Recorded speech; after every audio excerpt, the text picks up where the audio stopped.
Welcome to Let's Talk with NP Student. Avoiding money mistakes is something that is very important to all professionals, but is often overlooked. Today, we have Bruce Breedlove joining us again to continue the conversation on the top three money mistakes that professionals make. Welcome, Bruce.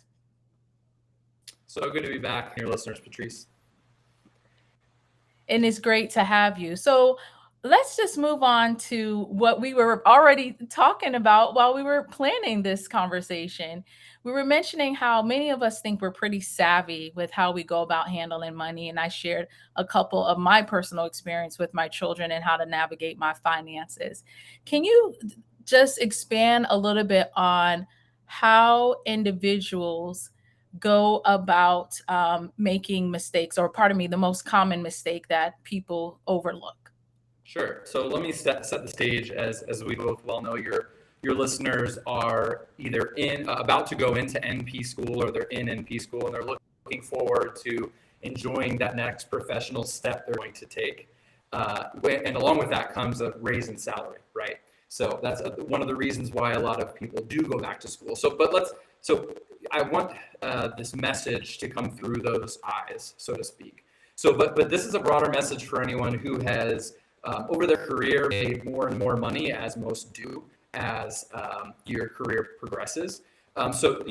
Most people fall into at least one of these three traps, and so this is valuable for anyone. But specifically, that viewpoint that I mentioned. You're in school or thinking about going to school and you're anticipating a raise in salary. These three things are going to be extremely important for you to know. So number one, the first most common mistake that professionals make is lifestyle inflation. So let's talk about what that means. So lifestyle inflation is when your spending rises with your income increasing.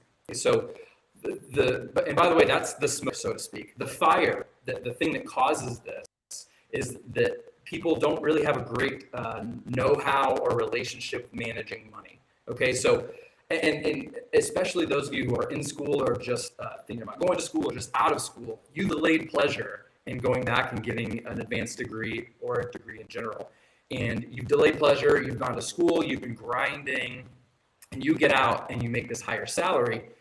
People spend emotionally. We addressed that the last time we were together, Patrice. And so when people spend emotionally, they spend to make themselves feel better, and they sort of justify where their dollars are going with their emotion. So for instance, right, you're in school, your income's lower, you're anticipating this salary increase in the future, you're driving a beat up old car, right? And every time you drive to school, you're like, I can't wait to just get out of school so I can make more money so I can get a new car, right? And I don't blame you, by the way.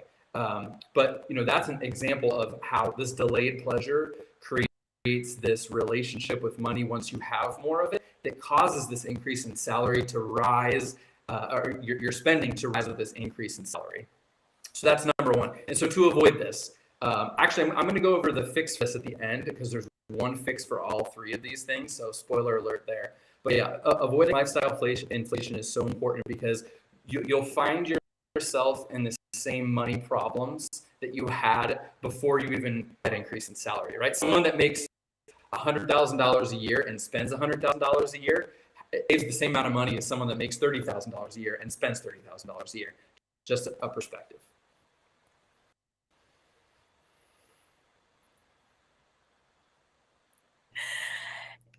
And one of the things that stood out the most is kind of goes along with that saying, it's not, of course, again, how much you make, it's how you spend it. Absolutely. Okay. Absolutely. So again, I said lifestyle inflation is the smoke, and the fire is what causes that smoke, that relationship and ability to manage money and understand how to tell it what to do rather than wonder where it went. So number two, we're going to go to number two. So the number two top money mistake that professionals make is failure to identify their money goals. So let's break that down, right? So if you don't understand how to prioritize where dollars go in your world once you get them, you're not going to really accomplish financial goals that you may have, right? So what a lot of us do is we try to keep so many plates spinning at once. And what happens when we try to do multiple things at once or keep all these plates spinning, what ends up happening is most of the plates fall off and break on the floor.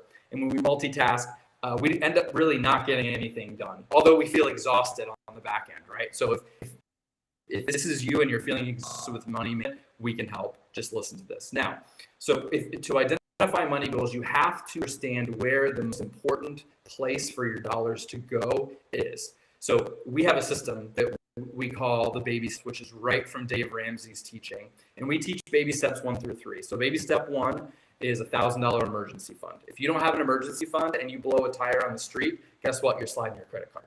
Okay. Baby step 2 is paying off all consumer debt. Okay. Consumer debt is credit cards, car payments, student loans, anything that is non-mortgage generally. Okay. And if you're listening to this and you're like, wow, that might take me a while, it might. So spending time in that baby step 2 phase might take you years to go through. But if you focus on that and put every single extra dollar toward that, guess what? You'll get there a lot faster. Baby step 3 is having a fully funded emergency fund so that you can not work for 6 months. You break your ankle or God forbid, life happens and you have to leave your job or whatever happens, right? You have 6 months to run your life without having to worry about dollars coming in, right? And after that, we teach people to diversify sort of where their money goes depending on their goals.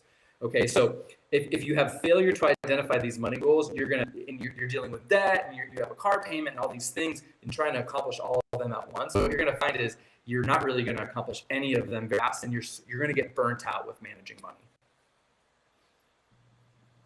And that's understood. It's going to feel like that you do not have anything that you're targeting after. It's just like anything in life. When you look at if we want to keep it simple for those who are in school, when you look at that curriculum, there's a particular goal that you're following for each semester so you could move on to the next semester for the ultimate goal of getting your degree. It works the same way with money. It's just all about seeing it that way. Yeah, we have. And of course, I subscribe to what Dave Ramsey says. I enjoyed that financial peace course, by the way.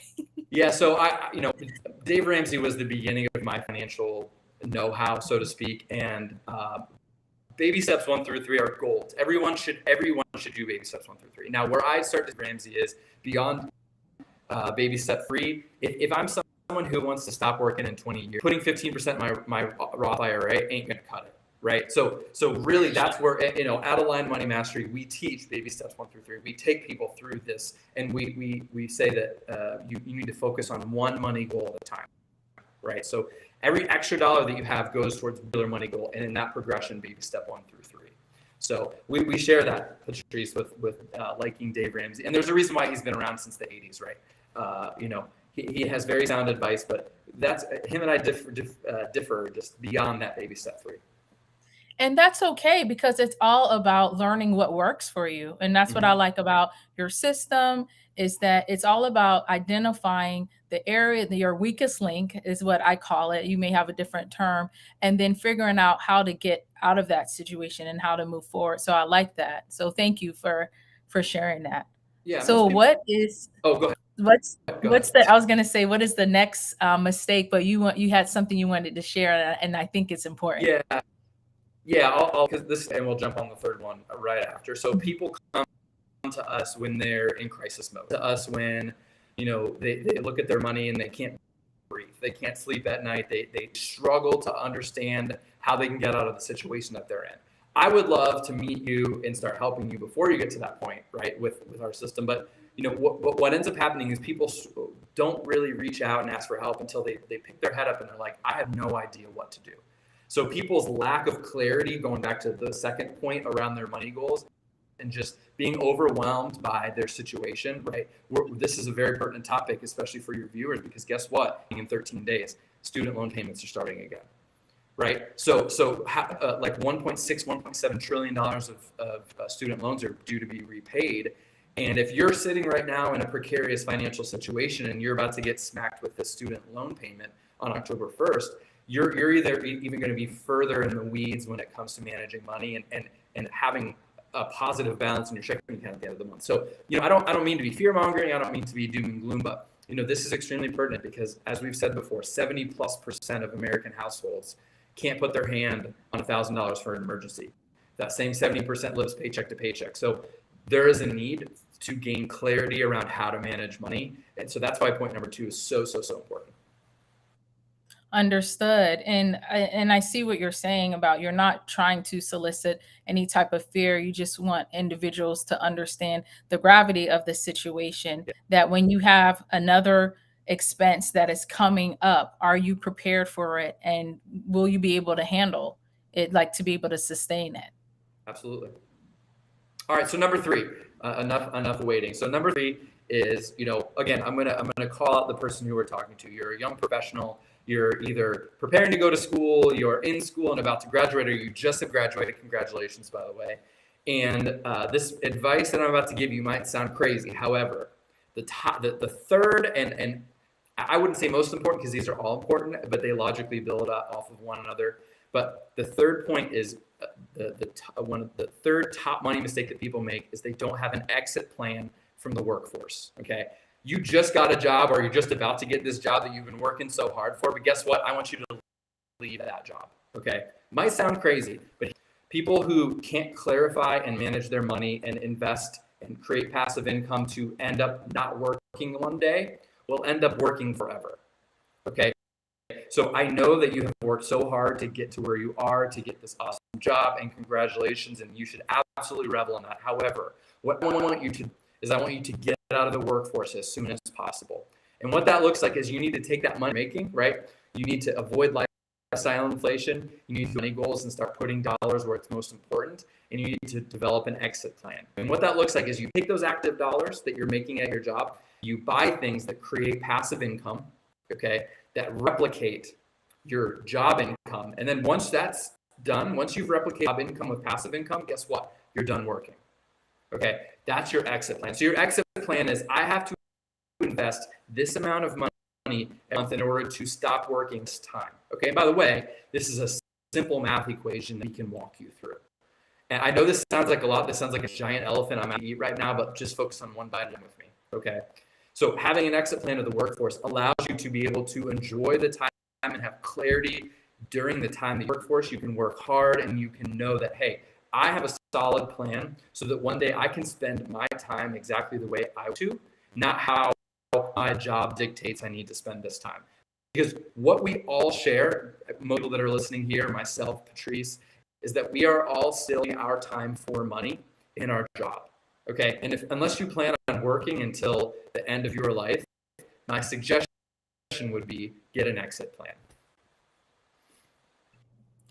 And of course, I couldn't agree with you further, which is why you are such an important aspect of NP Student. Again, for those who are tuning in for the first time, NP Student's framework focuses on the 7 aspects of life, and your financial well being or financial health is a major component of it. And it's so important to start making plans towards exiting the workforce at the beginning of your profession. And oftentimes individuals, especially for us, we're in our youth, we're thinking we have all this time in our hand, and before you know it, it's close to retirement. And Bruce, it makes me really think about the individuals that we've all worked with at the hospitals or clinics who they're still working and they cannot retire. Can you talk to us about that?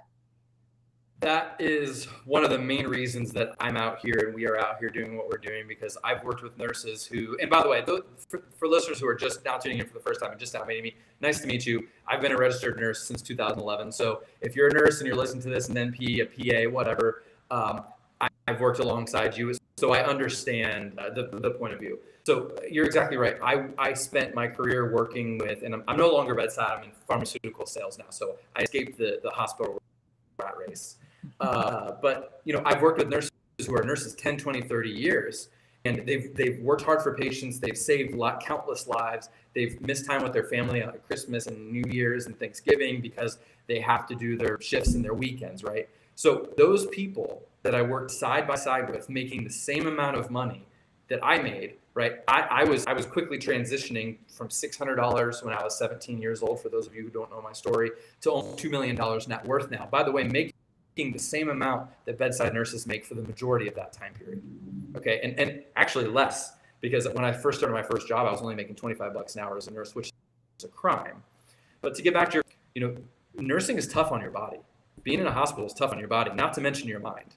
right? So I've worked with people who I've struck up conversations with, and when I was practicing over the 8 years I've been doing this to counsel people about their money, and they say, oh, I've been contributing to my 401k, I've been here for 21 years, whatever. You pull it up, and I find that for 21 years, their 401k contributions have been in cash, and they're actually not growing at all. So for the majority of their career, they've earned maybe 1-2% yearly on their money, and the amount of shock, you cannot get that time back. And again, I'm not trying to fearmonger. I'm giving you specific things that I've seen, right? So the reason this is so powerful, and the reason why it's so important, that if you're a young professional and you're listening to this, you have to pay attention to it. I want you to go out to an expensive dinner and enjoy the fact that you either have just gotten a job or you're just about to get a job, whatever. And I want you to enjoy that. It's so important to enjoy that. However, if you're listening to this, this is your sign to start figuring out how money works, because I don't want you to be like that nurse that has spent 10, 20, 30 years in the workforce and has nothing to show for it. Okay. You cannot get that time back. And speaking of time, can you talk a little bit more about even how you go about navigating these waters yourself? Like, you've done a great job, not just with your money management, but that time management, to be able to have multiple streams, and for nurses to be aware of that. Because I think Dave Ramsey talks a little bit about that, defining other ways to bring in income. Can you talk a little We're bit? better at it than Pardon? him. I said we're better at it than he is, but I'll give it to him. Yeah. But I know you and I just personally talking about that, you go a little bit more in depth, and I love the examples you give. It's practical examples where I feel like I could apply it right away. Can you talk about that? Because Yeah. part of coming out of those mistakes is maybe finding ways to make some money to clean up that debt. Yeah, so if I understand your question correctly, it's about earning extra income outside of your job and what passive income. So the hot shot word in 2023 is side hustles, right? So if you're an RN watching this, or an NP, NPs a lot of times work more than, but if you're an RN listening to this and you're going to NP school, you're in NP school, RNs work 3 days a week. So y'all have a lot of time outside of being on the floor to pursue other things. My entire bedside career, the time that I was off myself, but I was figuring out how to create passive income during that time. I was building skill sets. I was working on public speaking. I was buying rental properties. So it all starts with, and if you're in a spot right now, you are struggling managing money, a crunch, and you feel like you can't breathe with money, you need to figure out two things. Number one, your money better, which is getting a budget and being intentional with your dollars. But number two, you got to make more money. So you can make more money by picking up extra shifts, as no money of that, and starting a side hustle. I don't care if you're driving DoorDash or Uber Eats or whatever, and using that time to make more money that you put towards your number one money goal of saving for that emergency fund or paying off that debt that's crushing you. And once you're out of that, right? Once you're out of that and you've paid off the debt and you can breathe a little bit, built up that emergency fund, now I want you to build more passive income. Right? And passive income, the definition of that is you take active dollars, right? That you've worked an hour of your job, you have this much money, and you take this much money and you buy something and that creates passive income. Some examples of such are dividend paying stocks, rental properties, other stuff, buying a business, starting a business that creates residual income. So, what Dave Ramsey does say is that the average millionaire has sources of income. Okay. And so what he's saying is that you can't say to being a millionaire or having financial freedom. You have to learn to invest, okay, and create passive income so that you make money while you sleep. Try to avoid cliches, but making money while you sleep is implying that you don't have to be at a job, either at home in front of a computer or at the hospital or office, to make money. Most people only have one singular stream of income. And a lot of reasons why that's an issue, because if you don't, if you're sick, something happens with your family, God forbid, life happens, right? As we always say, your income stream stops. And then what do you do, right? If you've established income, and you do have that life happen, right? You break your leg, whatever, your fiance gets, or your spouse gets sick, whatever it is. Yes, you're going to lose your main source of income, but you have additional income coming in passively. And the goal here is to build up passive income that makes you as much or more as your job. And like I prefaced this before, and that's financial freedom. So to get back to your question, to make sure I really answer it, the where people really fall short here is two things. It's not knowing how to manage their money in order to save money to invest and create passive income. And then it's the knowledge around where do I put money that actually will create passive income? Because there's a lot of information. If you sit on the toilet and scroll TikTok, there's about 10 people who say they can make you money while you sleep, and you should be careful. And that's a whole other 30-minute conversation. But did I answer your question, Patrice?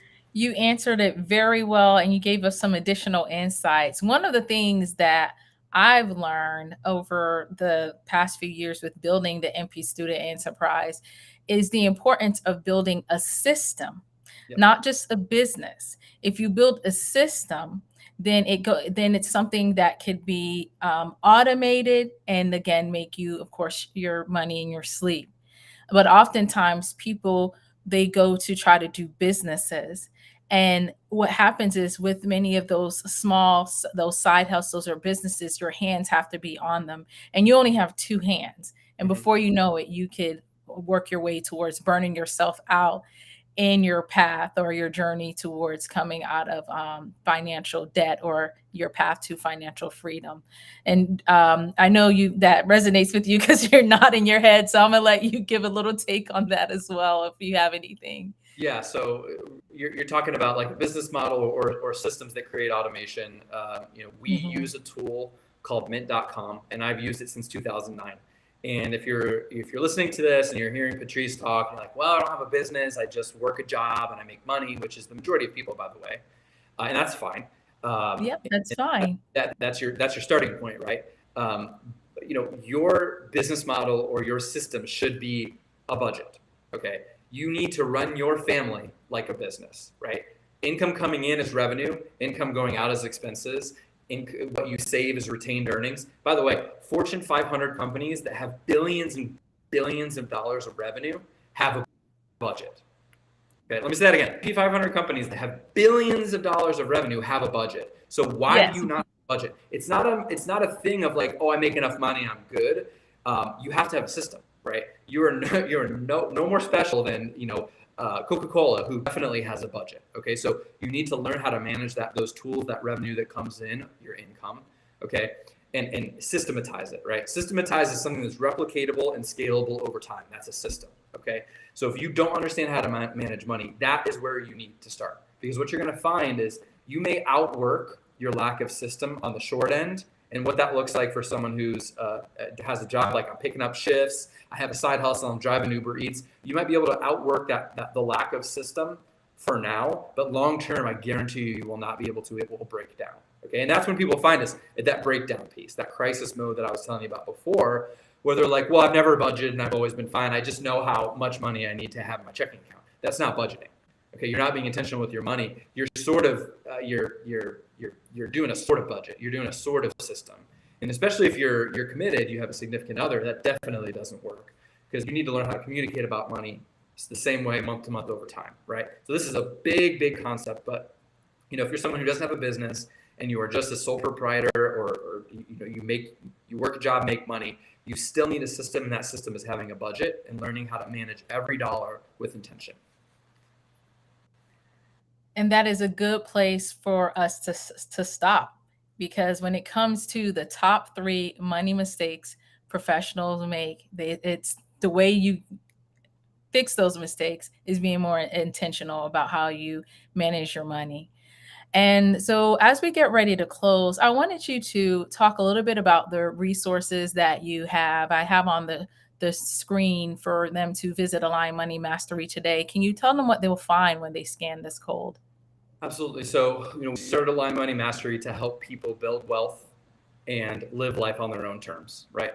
I've talked about a couple nameless, faceless people on this interview that have come to me and now us and struggling. They're frustrated. They can't sleep at night because of their financial situation. So if that's you, If that resonates with you and you don't know where to start, go to the website. What you're going to find on the website is you're going to find why we're valid, right? What's validity? You want to learn from people who have done what you want to do at a bigger and better level than you, and then learn from them, right? That's why we create. I've been working for 8+ years now, coaching people on their personal finance, getting them out of situations like what we've mentioned.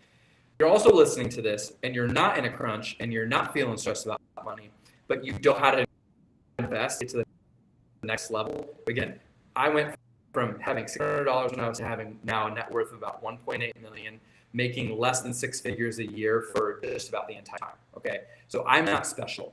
I just know how to manage money. So what you'll find on the website, you can meet us. You can see our results. We've helped people pay off over $100,000 worth of debt, save $20,000 of interest, buy a house, fund their kids' college funds, all through our course. So we have 2 offers happening right now. If you go there, you can see them.